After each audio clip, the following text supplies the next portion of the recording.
political agenda. Um, the Andromedan Council, as a body, their sole purpose is to facilitate evolvement of all life in the galaxy. And that's really what their goal is to allow all life forms to evolve on their own without manipulation.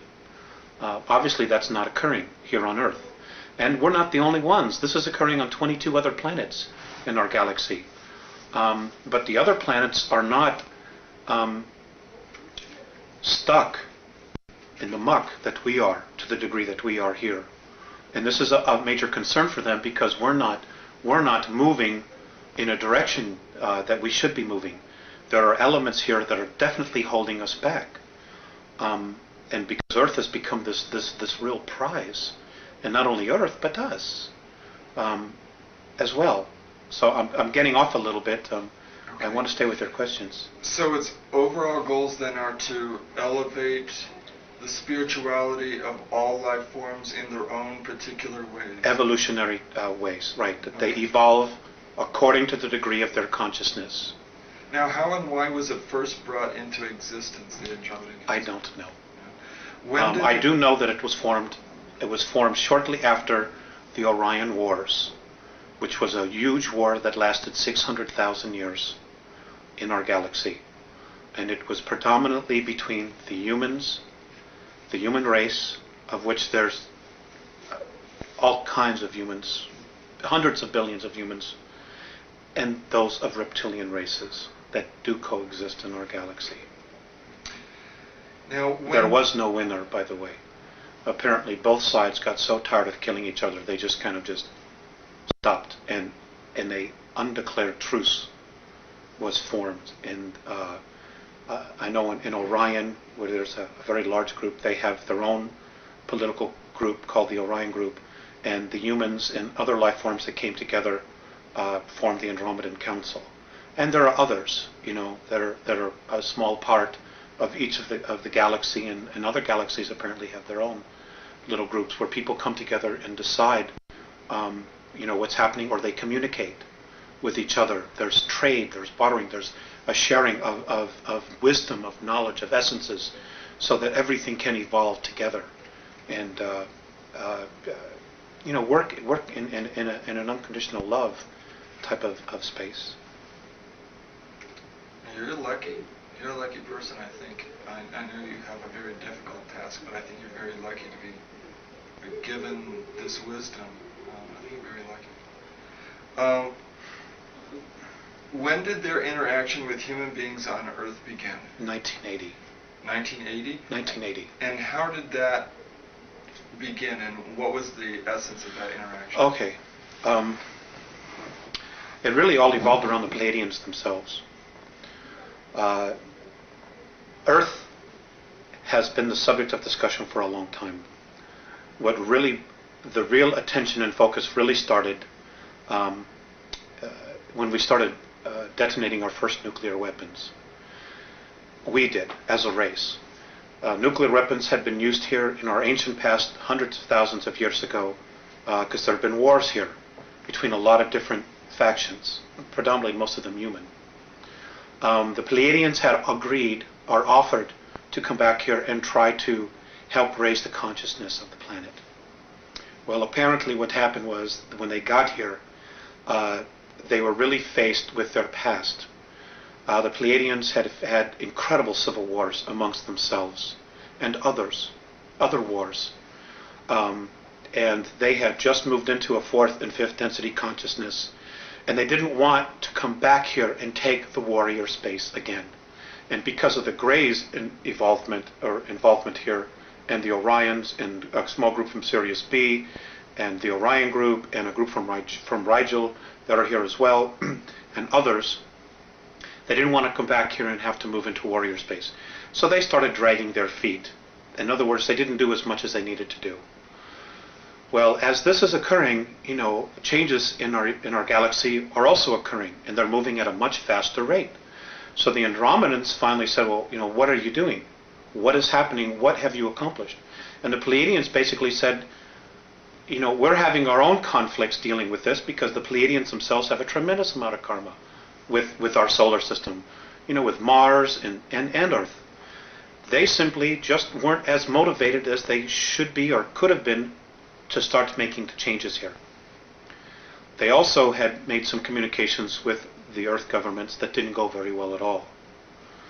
So basically, they said, well, we don't know what to do. So the Andromedans themselves said, okay, well, we'll do it. We'll take this because it is important for the whole. We'll make an effort. Now, the Andromedans were probably the better choice because they don't have any karmic ties to us. So they're completely neutral, and they're probably better observers as well because of their neutrality. So they've basically been taking over, and what they did was they got involved in 1980. They're working with the Pleiadians, with the Syrians. They have which group of Syrians? From Sirius A. Sirius A. So what they're doing here now is they're trying to raise the consciousness. They came back in time to 1964 to contact me. I'm not the only one. There are others. There are also other people who are mediums or channels or whatever word you want to add to it, who are also getting information on a spiritual level. Octurians are also involved. And the whole point is they want our part of the galaxy to evolve. And what's holding it back is our solar system. And what's holding back our solar system is the consciousness of humanity on the Earth. The Earth herself, as an entity, spiritual entity, wants to move into fourth and fifth density. But she can't yet because of the consciousness of humanity.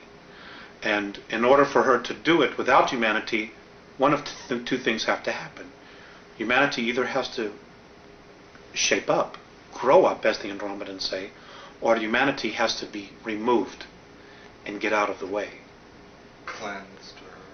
Exactly. Whatever term you want to use. But those options don't necessarily involve us using our free will. So that's the dilemma that we have.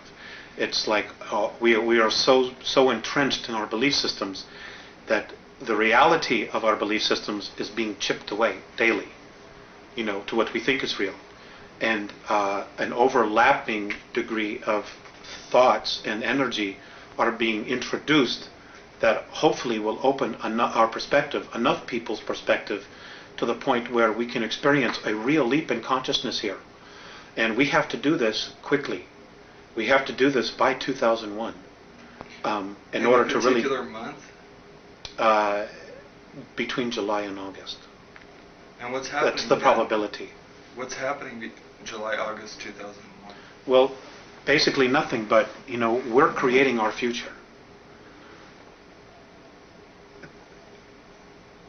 Much of our future, that our belief systems, is being focused on the Book of Revelations, on other prophetic disasters that are to occur. So you're talking about self-fulfilling prophecy? Right. We're literally going to create it. We're literally going to create our own demise. Because we're buying into belief systems that say we ourselves are not mature enough or grown up enough to take care of our own selves. So we need somebody to come in here and take care of us. And that's an absolute recipe for disaster.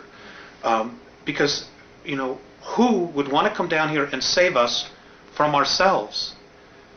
Because then they're going to have to tell us what it is that we're going to have to do.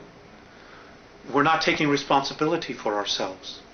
The Andromedans say that,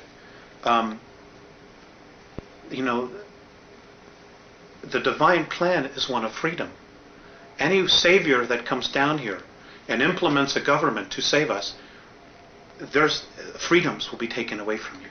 So that whole system of belief was part of the system of control that was set up in the first place. That's right. A lot of it has been Gray and Orion manipulations. Okay. And if you have time travel, it's very easy to go back in time and manipulate the future. It's very easy. And this they've done in an incredible way. They haven't been here thousands of years like our government says. The Greys have really only been here 59 years. But because of their time travel capabilities, they've gone back in time and they've been able to manipulate series of historical events